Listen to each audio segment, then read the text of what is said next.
Assalamu alaikum and welcome to mathematics class for standard 6th, chapter 1, knowing our numbers, part 4.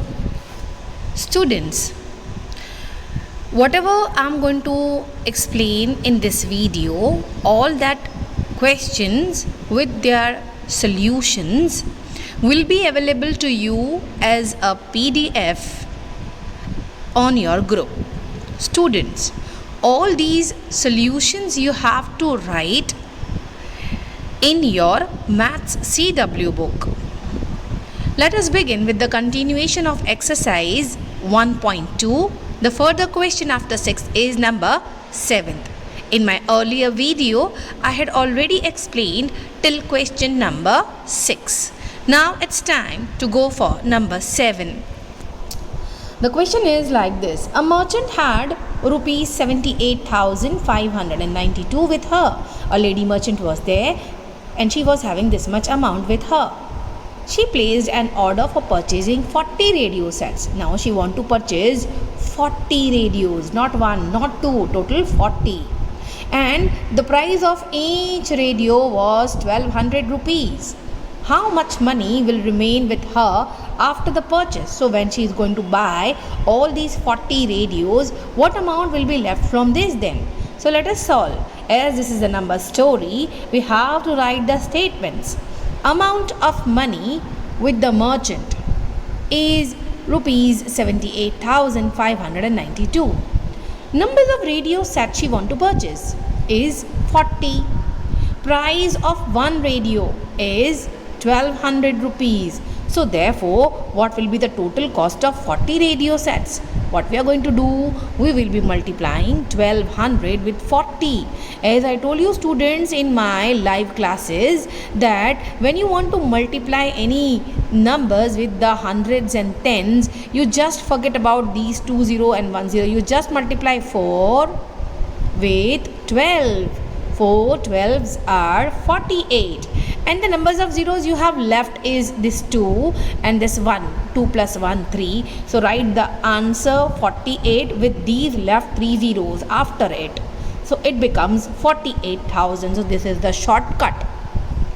Remaining money with the merchant will be what now? Now after purchasing 40 radio sets, she has already given 48,000 to the one from whom the lady merchant had purchased the video.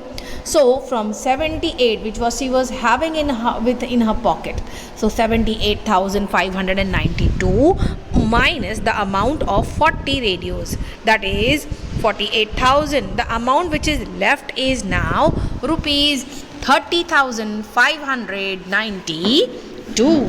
So the concluding statement, as it is asked here, how much money will remain with her after the purchase, and we are going to write hence amount of rupees 30,592 will remain with her after purchasing the radio set. This is the concluding statement, because when the number story is there, we have to write the concluding statement. Okay. The next question is number 8. A student multiplied 7,236 by 65 instead of multiplying by 56. So by how much was his answer greater than the correct answer?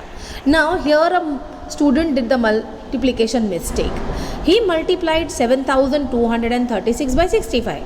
But actual question was to multiply it by 56. So he did a mistake. Of course, he has multiplied with a greater number. So the multiplication of his will be not matching with the answer given in the textbook, right? So what is the difference between his answer and the number which the textbook has asked? So let us do. Student has multiplied 7,236 by 65 instead of multiplying by 56. So what is the difference between the two multiplications? The difference between the two multiplication is, now 65 minus 56 multiply by 7,236. So whatever the difference between the two asked numbers are there, we have to minus them. The answer will be 9. And after multiplication of 9 with 7,236, this is the difference. The number is greater by 65,124. So we don't need to do the multiplication of both, means you don't have to multiply 7236 by 65, then again 7236 by 56, and after getting both the answers you subtract and same answer you are going to get it. So no need of doing the multiplication of both such big numbers. You just take out the numbers which were asked to be multiplied, do the minus and multiply with the answer. This will be the difference. Hence the greater answer, then the correct answer is 65,124. The next question is number 9. To stitch a shirt,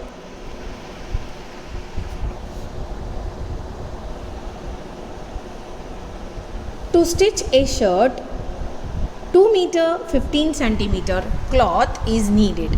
For stitching one shirt, this much cloth is needed. But the tailor is having a whole bundle and the bundle is of 40 meter cloth. So how many shirts can he stitch and how much cloth will be remaining, that is left? So let us find out. This is a rough work done first, but let us start our doing this thing here. You show this working here. Okay, so total length of the cloth is 40 meters. Now as the shirt the tailor is going to stitch is in meter and centimeter, in which the meter is the bigger unit and centimeter is the smaller unit. So what we have to do, whatever numbers are there in meters, we are going to multiply by 100 and get it in centimeters. Similarly 40 meter will be getting multiplied by 100 and we are going to get it in the similar unit, centimeter. We are doing this, why? Because we want all the numbers in only centimeters, because one of the smaller unit we have. So 40 meter multiply by 100 will give it the answer in centimeters. So answer is 4000 centimeters. So cloth needed to stitch a shirt is 2 meter 15 centimeter. That means 2 will be getting multiplied by 100 and 15 is in centimeter. So we are not going to do anything with the number which is already in centimeter.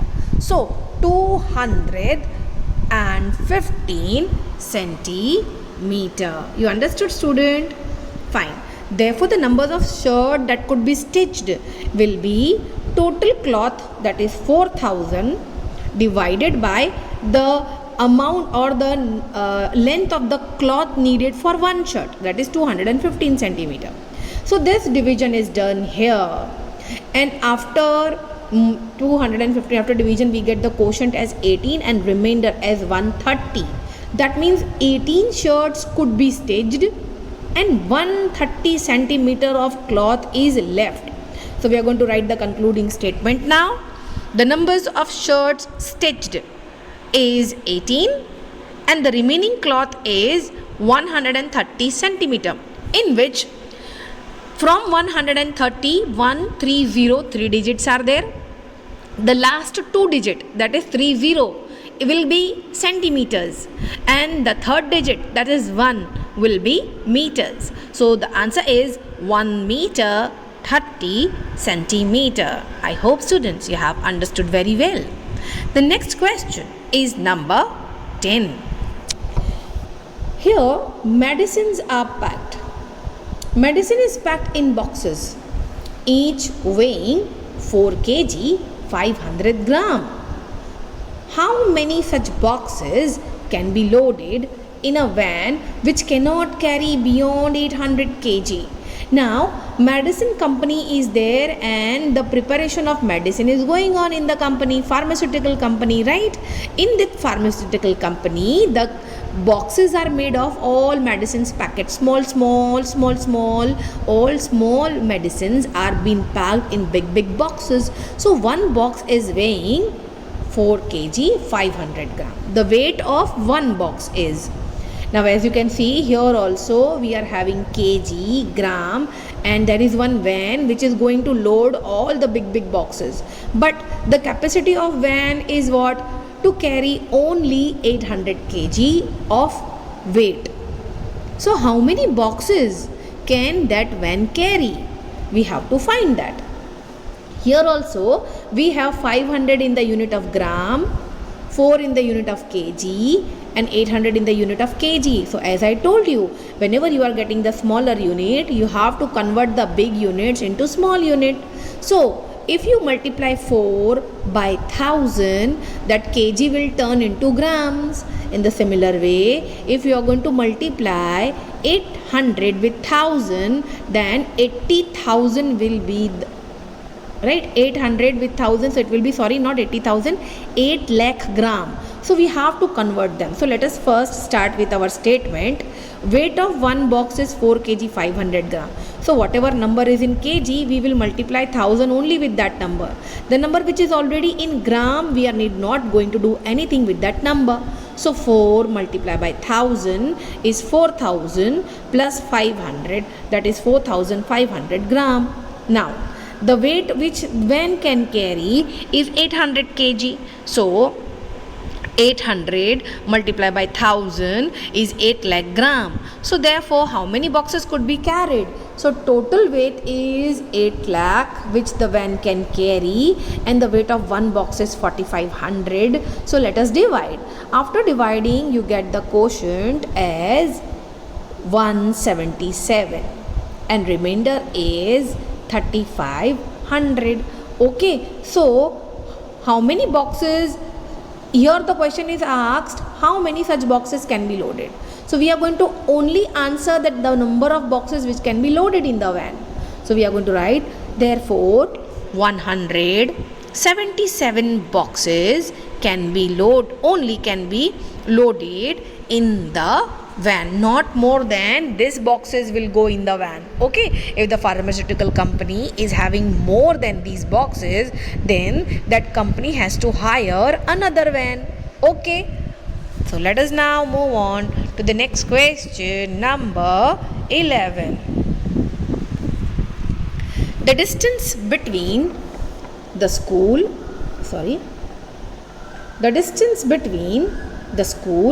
and the house of a student is 1 kilometer 875 meters. Every day she walks both the ways, that is from house to school and from school back to home. So twice the distance is travelled by that girl child. Find the total distance covered by her in 6 days. So the distance between the school and the house is how much? Is 1 kilometer and 875 meters, right? Now as I told you, if the units are in kilometers in meters, then whatever big unit is there, you have to convert that big unit number into smaller unit. So for conversion of kilometers into meters, you have to multiply by 1000. So that's why 1 multiply by 1000 will give you 1000 meters, and this number is already in meter, so we are going to do nothing with it, we are going to just add it.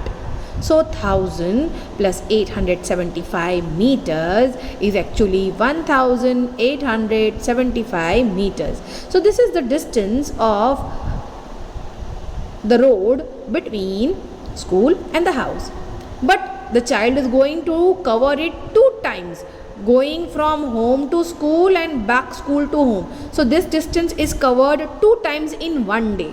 So distance travelled by student in both ways is 2 multiplied by this number, that is 1875. After multiplication, you get the answer as 3750 meters. So this is the distance travelled by the girl child in one day. But the question is asked, find the total distance covered by that is girl child in 6 days. So whatever we are getting the answer for 1, we will be multiplying by 6. So let us write down in the statement form, distance travelled by that girl child in 6 days is equal to 3750 meters multiplied by 6, that is equals to 22,500 meters. Now as this 500, this you see below the cursor, in meters, in centimeters last 2 digits are centimeters and rest of all are in meters, but in meters last three digits are of meters, and after that the digits are in kilometers.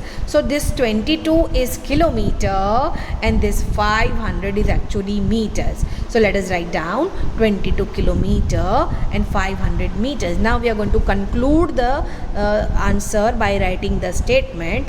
Hence, the total distance covered by a girl student in 6 days is 22 kilometer 500 meters. Understood, student? Now let us move on to the next question. That is number 12. One vessel is there, and in that vessel 4 liters 500 milliliters of curd is there. Curd? What do you mean by curd? When the milk is turned sour, it becomes curd. So this curd, one big vessel is there carrying 4 liter 500 milliliters of curd.